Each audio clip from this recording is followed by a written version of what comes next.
Hey, closet busters and bold move makers. It is time once again for Life Uncloseted. So I want you to gather around because it is time once again to kick down those closet doors of your life. We're here to escape our BS, explore our fears, and elevate our self-expression.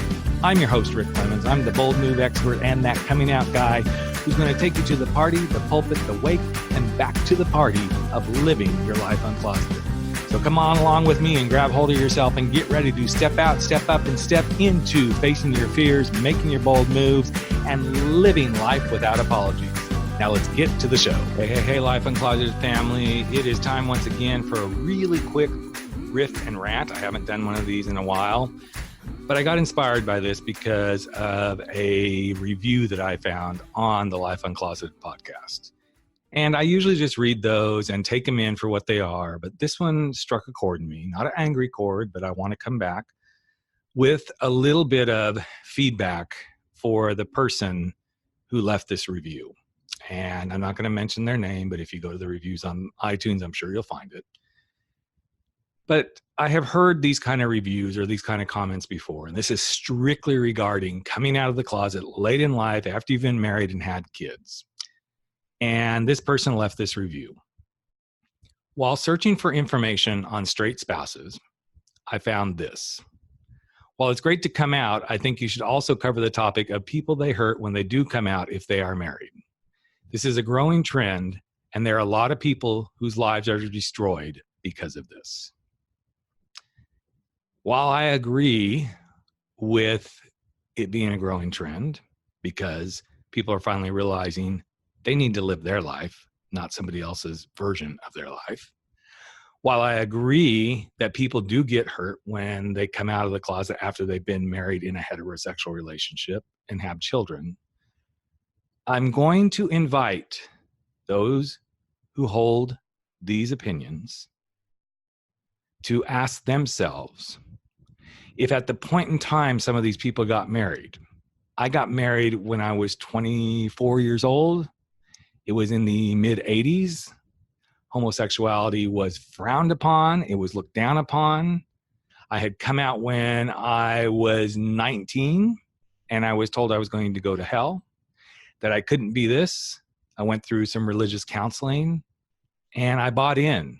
I bought into the beliefs that were so contrary to my true, authentic self. Not because I said I was bad, but because everybody else around me. And quite honestly, for those who hold these opinions, which again, I agree, people do get hurt. People do go through pain, including the person who is coming out of the closet. And while I also agree this is a growing trend because people are finally realizing I'm going to go live my fucking life my way. I want to invite those who want to hold those of us who are coming out of the closet 100% responsible for this decision to take a look around, especially in the world of today, and especially in the United States, and especially in our current administration, who are ripping away rights for the LGBTQ community. They do not want us to be able to adopt children. They do not want us to be able to have fair housing.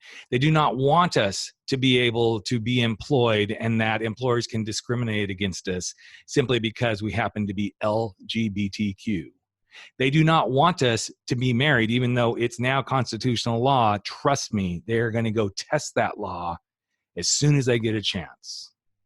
So I want those of you who put reviews like this up on a forum where a podcaster cannot reply back to you, so I'm doing it with my voice right now, to think about if you were told you have no rights, if you were told that you were a second-class citizen, if you were told that you cannot do the things you want to do because of who you are, would you come out of the closet?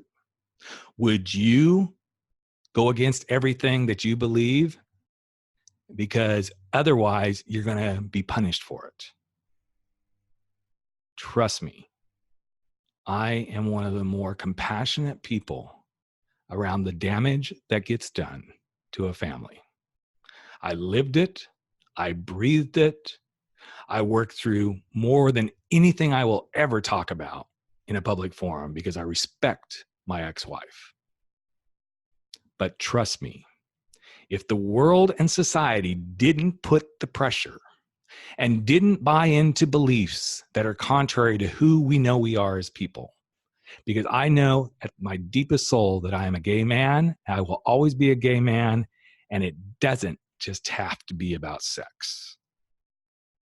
And when society turns the corner, then there will be no need to leave comments about the damage that's been done and putting the blame on the people who come out of the closet. Because it starts with how we get socialized as human beings.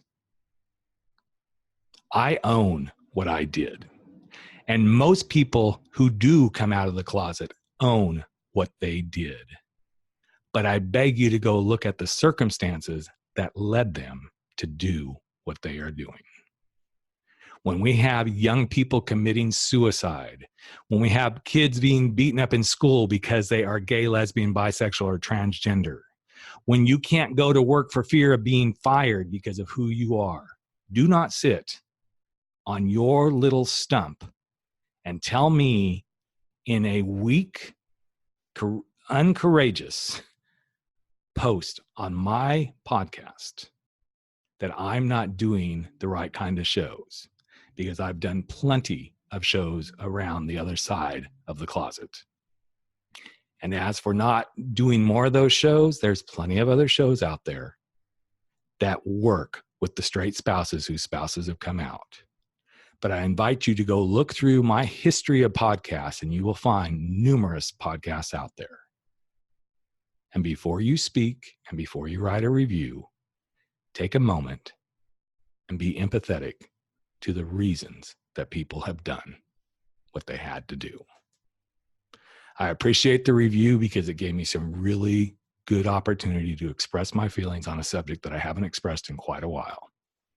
Now, all I wish is that we all would be a little more empathetic to a person's situation, myself included, before we jump to a conclusion and say something that we don't even have any history to operate from, because you haven't stood in my shoes any more than I've stood in yours.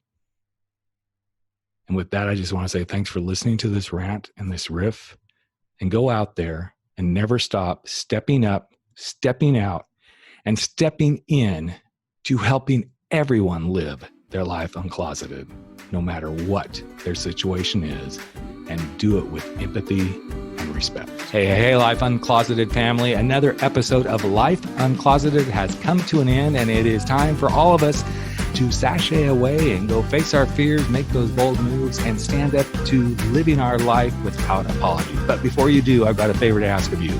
Would you hop over to iTunes or Spotify or Podbean or wherever it is that you're listening to this, and just give us a little bit of love if you like what we're doing here at Life Uncloseted. Here's what it does. It helps other people find the show. It helps other people get to know what we're all about. And you just might help change your life. In fact, if you really want to change your life, we'd love it if you just ask a friend to take a listen and see what they think. So that's it. Love you all deeply. I'm Rick Clemons, the host of Life Uncloseted, and never stop stepping out, stepping up, and stepping into living your life uncloseted.